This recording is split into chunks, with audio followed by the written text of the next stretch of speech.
Hey everybody and welcome to Chairman of the Board.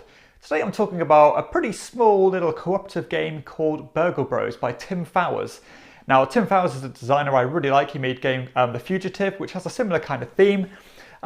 This is a game for 2 to 4 players. It's a cooperative game where you're trying to, or you take the roles of these different kind of, burglars trying to break into a bank, take some loot and get out of there without getting caught by the guards. Really cool theme, I really like it. It has a very nice little setup to it where you kind of have these 3 modular floors, all made up of different tiles, and those tiles have different things such as like alarms, or they could be just normal spaces. Every floor has a guard on them that kind of patrols.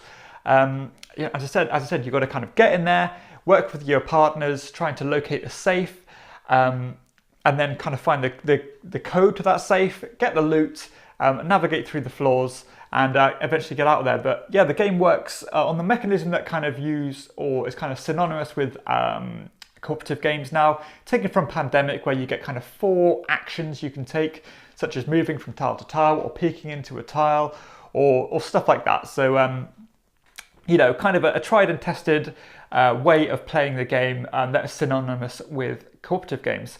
But this one has something really cool about it. It feels very different. It's a really cool theme. I love the way the guards kind of patrol around the different floors, and if they bump into you, you kind of lose a stealth point, and if you run out of stealth points, you're eliminated from the game, or you lose your team the game. But I like the way you kind of have to use your abilities together, because every kind of player has a very unique ability.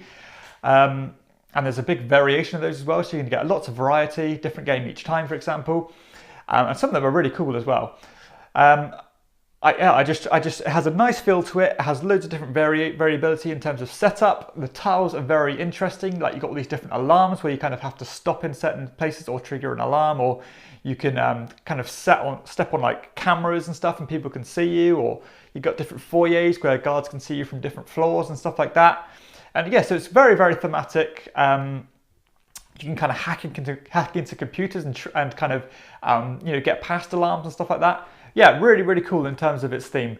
Gameplay wise, it just has that kind of cooperative feel to it, but the tension of it is really, really there. The difficulty is really there. It's a very tough game to beat, which is what you want with co-op games, but it is doable. I've actually beaten it with my brother and his girlfriend, which was a bit of it was a massive kind of struggle to do so, but it's very rewarding when you do actually do it, which is what you want in a cooperative game.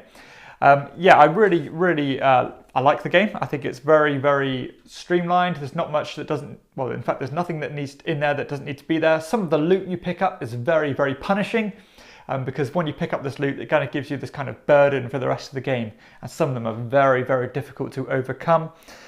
Decision-wise, you've got to be on the ball when you want to move, when you want to be patient, kind of know where you think the guard's going to move this turn. Take into that consideration when you're triggering alarms, because alarms make the guard really speed up, but you can manipulate the guards into kind of running towards alarms, so you can kind of get around them and stuff like that. Very, very cool, cool idea here. And Tim Fowers is a designer that really does kind of make really solid games, and this is one of his kind of staple games. The game plays in probably about an hour's time, maybe even a little bit less, which feels just about right for this one. With a cooperative game, you're always kind of invested in what other players are doing, so there's no real issue with downtime or anything like that. The interaction between the players trying to communicate and get the best out of your turns is enough to keep you engaged. As I said, just knowing when to move floors, because the guards only move when you end your turn on a certain floor. So if you're really worried about getting stuck or caught by a guard on another floor, you can kind of move up and down the floors to stop that one moving and stuff like that. Hard to explain, but just all things you kind of want from a game of this genre. The game looks really, really nice. Very nice symbology on the tiles. I like the kind of artwork that Tim Fowers uses on his game, that kind of cartoony, comic-y kind of look. It works really, really well. Love the theme. Just the theme is amazing, to be honest. I really like that. And the setup and teardown time, not too much of an issue. I mean, you got to kind of, take a bunch of tiles, shuffle a stairs in, shuffle the safe in, and randomly lay it out. And there's a really cool app as well that lets you kind of decide where to put the walls and stuff, so that you can get a different kind of setup each game. But yeah, overall, a really solid cooperative game that uses that pandemic formula.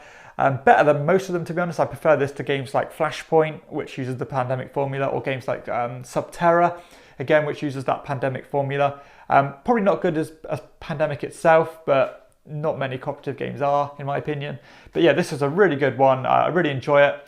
Comes in a really nice little package, looks gorgeous, very thematic, and yeah, no complaints at all. Really enjoy this one. That is Burgle Bros by Tim Fowers. So I hope you enjoyed the video. Please hit like and subscribe to my channel if you have, and check out my other videos too.